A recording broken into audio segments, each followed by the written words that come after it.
टीका लगवाना है और कोरोना से बचना है। कोटा में भी कोरोना से लड़ाई जारी है, लेकिन इस लड़ाई में लापरवाही भी खूब देखने को मिल रही है। देखिए इन तस्वीरों को। यहाँ वैक्सीन सेंटर पर भारी संख्या में लोग उमड़ रहे हैं। लोगों में टीका लगवाने की होड़ लगी है। वायरस से बचना जरूरी है, लेकिन यहाँ तो कोरोना वाले वायरस को ही दावत दी जा रही है। 2 गज की दूरी को तो बिल्कुल भुला दिया गया है।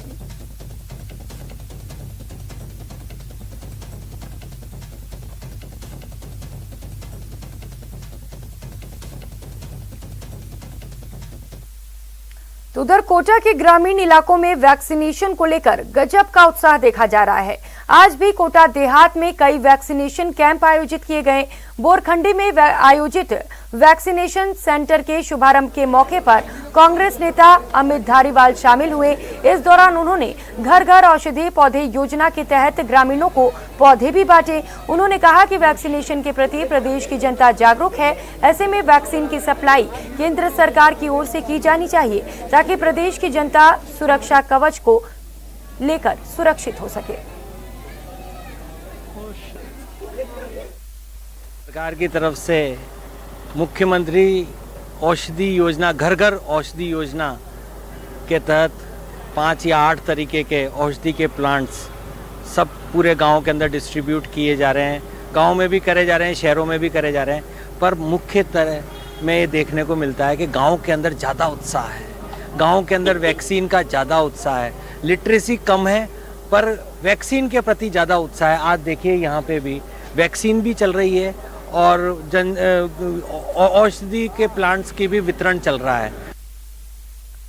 और खबर जैसलमेर से है, जहां जिला कलेक्टर ने भारत पाक सीमा के पास लगते 5 किलोमीटर दायरे में कुछ प्रतिबंध लागू कर दिए हैं। इसके अनुसार सीमा क्षेत्र में 2 अक्टूबर तक बिना सक्षम अधिकारी के प्रवेश और विचरण शाम 6 बजे से सुबह 7 बजे तक वर्जित रहेगा। दरअसल भारत पाक सीमा पर तस्करी, घुसपैठियों और असामाजिक तत्वों के अवैध प्रवेश और अवांछनीय गतिविधियों के मद्देनजर ये फैसला लिया गया।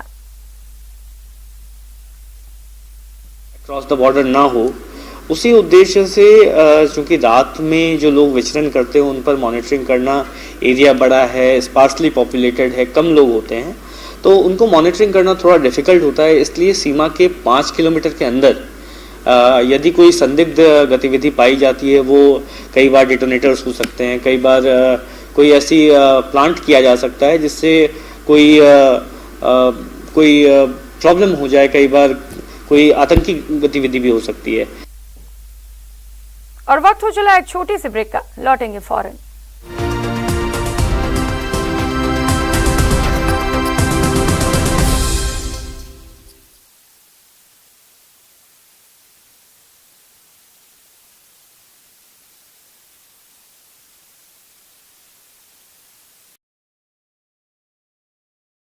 हो गया।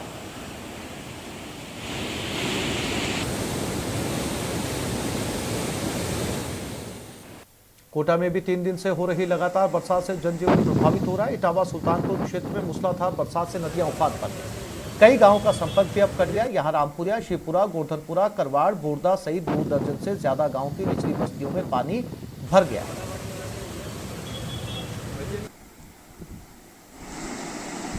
उधर दौसा में भी बरसात की वजह से सड़कें सरोवर जैसी बन गई। जल जमाव की वजह यहां लोगों को खासी परेशानी का सामना करना पड़ा, जबकि बरसात के पानी से खेत ऐसे नजर आए जैसे समंदर बन गए हों।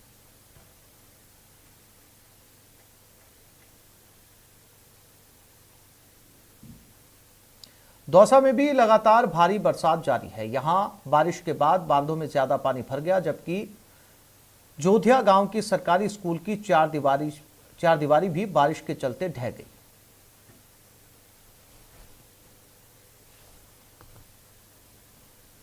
ये देखिए, बारां जिले की बीते 3 दिनों से लगातार बारिश जारी है। यहां बारिश की वजह से जनजीवन पूरी तरीके से अस्त व्यस्त हो गया। बरसात से नदी नाले उफान पर हैं, सड़कें तालाब में तब्दील हो चुकी हैं। ये देखिए हमारे घर में। टोंक जिले में हो रही बरसात से किसानों के चेहरे खिल उठे, वहीं कई लोगों के लिए बारिश मुश्किल का सबब बन गई। निवाई में हुई बरसात ने नगर पालिका की ड्रेनेज सिस्टम की पोल खोलकर रख दी।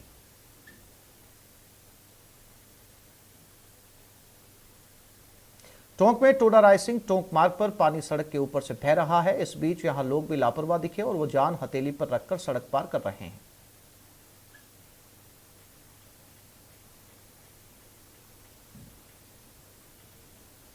धौलपुर में हो रही बरसात से प्रशासन अलर्ट मोड पर आ गया। प्रशासन ने यहां पार्वती नदी के निचले इलाकों में रह रहे लोगों को चेतावनी दी। दरअसल आंगई डैम से बड़ी तादाद में पानी रिलीज किया जा रहा है।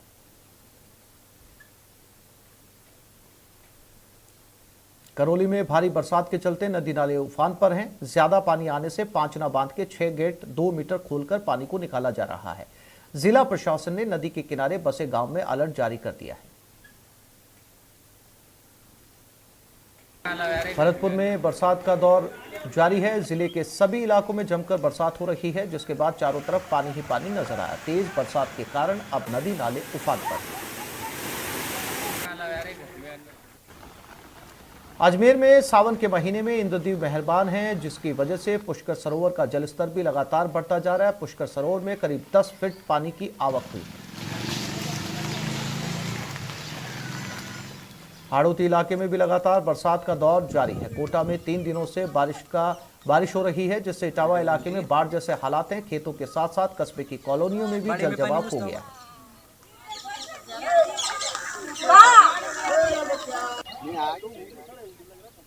सवाई माधोपुर में भारी बरसात से रणथंभौर नेशनल पार्क में सफारी भी रद्द हो गई। रणथंभौर के मुख्य सड़क से शिल्पग्राम के बीच नाला सड़क के ऊपर पूरे उफान के साथ आ गया, जिसके चलते पर्यटकों का रास्ता रुक गया। फिर भी कई पर्यटन व्यवसायी अपनी जान को जोखिम में डालकर बुकिंग विंडो तक पहुंचे।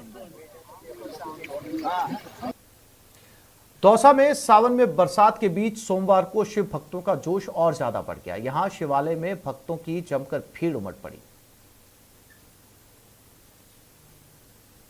दौसा में मेघ खूब मेहरबान हुए, लेकिन सावन के दूसरे सोमवार को बरसात शिव भक्तों को शिवालय आने से नहीं रोक सकी। भक्तों ने भी अपने भोलेनाथ की पूजा अर्चना में कोई कोर कसर नहीं छोड़ी।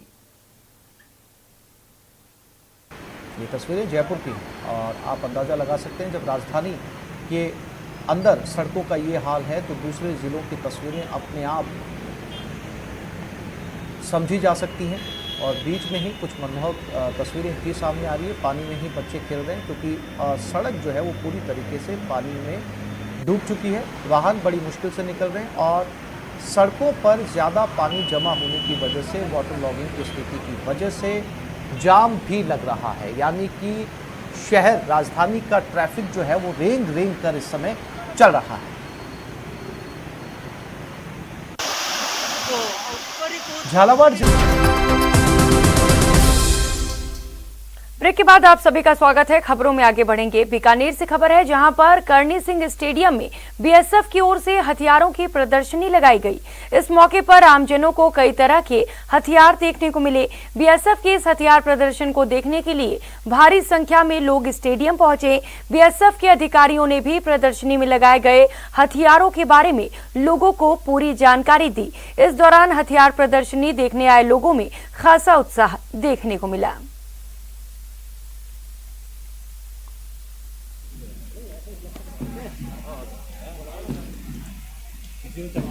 फ्लैग और आ जाएंगे, आपका भी फ्लैग।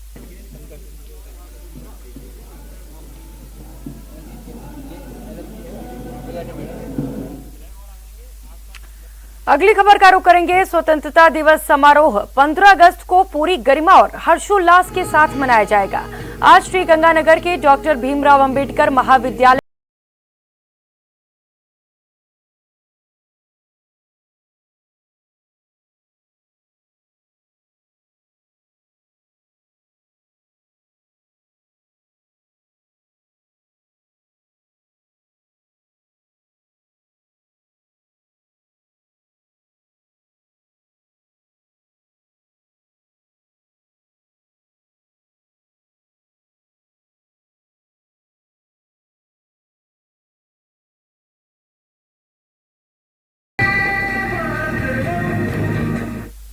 पालना और राज्य सरकार के निर्देशों की पालना के तहत स्वतंत्रता दिवस समारोह के जो मुख्य समारोह है, इसमें सांस्कृतिक कार्यक्रमों की तैयारी का आज अंतिम पूर्वाभ्यास है। इस अभ्यास के दौरान सभी प्रतिभागी अपनी अपनी प्रस्तुतियां पेश कर रहे हैं। हमारे यहाँ 3 संस्थाओं ने कार्यक्रम दिए हैं। मुख्य थीम इनकी कोविड और देशभक्ति है। इसके साथ साथ जो प्रत्येक प्रस्तुति है उसमें उन्होंने जो हमारे कोविड वॉरियर्स है उनके प्रति समाज की और राष्ट्र की कृतज्ञता व्यक्त करने का भी प्रयास किया है। 75वें स्वतंत्रता दिवस के जिला स्तरीय समारोह के लिए श्री गंगानगर के राजकीय डॉक्टर अंबेडकर भीमराव कॉलेज के प्रांगण में इस समय जिला प्रशासन के द्वारा फाइनल रिहर्सल की जा रही है। अभी इस समय मौके पर ही मौजूद है। टीम आपको यहाँ का नज़ारा दिखाए तो देखिए आप, पूरी तरह से इस समय फाइनल रिहर्सल का दौर चल रहा है, जिसमें छात्र छात्राएं व कल्चरल प्रोग्राम में पार्टिसिपेट करने वाले प्रतिभागी अपनी फाइनल रिहर्सल को अंजाम देते हुए फाइनल रिहर्सल कर रहे हैं। आप देख सकते हैं कि इस बार जो थीम रखी गई है वो देशभक्ति के साथ साथ कोरोना को लेकर बड़ा फोकस रखा गया है कि कोरोना प्रोटोकॉल की ईमानदारी से पालना की जाए। जो कोरोना वॉरियर्स हैं, डॉक्टर्स, उनको भी एक रेस्पेक्ट दिया जाए। इस बार इस थीम का बेसिक जो थीम रखा गया है कल्चरल एक्टिविटीज़ का, वो कोरोना और देशभक्ति है। हमारे साथ यहाँ बात करने के लिए कार्यक्रम के सह प्रभारी विजय जी, हम इन्हीं से जानते हैं बॉस किस तरह से प्रिपरेशन चल रही है और क्या इस बार किस तरह से रहेगा 75वां स्वतंत्रता दिवस समारोह? 75वां स्वतंत्रता दिवस समारोह राज्य सरकार के दिशा निर्देशानुसार कोविड गाइडलाइंस की पालना करते हुए धूमधाम से भव्य तरीके से मनाए जाने के लिए हम लोग कटिबद्ध हैं। तैयारियां हमारी चल रही है।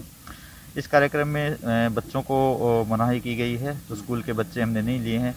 नर्सिंग कॉलेजेस के जो प्रशिक्षणार्थी हैं उन्होंने भाग लिया है और उनके द्वारा इस कार्यक्रम में तैयारियां की गई है। 3 कार्यक्रम हमने इसमें सिलेक्ट किए हैं। उन कार्यक्रमों में कोविड और देशभक्ति की थीम रखी गई है और जो कोविड वॉरियर्स हैं, जिसमें पुलिस है, डॉक्टर्स हैं, शिक्षक हैं, वो देने का प्रयास किया गया है। सब लोगों को श्रेय देने का प्रयास किया गया, उनकी हौसला अफजाई करने का प्रयास किया गया। अशोक शर्मा, न्यूज़ 18, श्री गंगानगर। तो आजादी के जश्न की तैयारियां पूरे देश में जोरों पर हैं। इस साल आजादी का ये पर्व इसीलिए भी खास है क्योंकि हमें स्वतंत्रता के 75वें साल में प्रवेश कर रहे हैं। जाहिर है लोगों का उत्साह सिर चढ़कर बोल रहा है। उदयपुर में भी 75वें स्वतंत्रता दिवस मनाने की तैयारियां जोर शोर से चल रही हैं। उदयपुर के महाराणा प्रताप डबोक एयरपोर्ट पर खास सजावट की गई है। एयरपोर्ट पर स्वतंत्रता सेनानियों के फोटो भी लगाए गए हैं। यात्रियों से अनुरोध किया जा रहा है कि इन जानकारियों को पढ़कर उनके पद चिन्हों पर चलने का प्रयास करें। एयरपोर्ट प्रबंधन ने यात्रियों से अपील की है कि 15 अगस्त को वे रंग बिरंगी ड्रेस पहनकर यात्रा करें ताकि फ्लाइट में स्वतंत्रता दिवस का उल्लास नजर आए।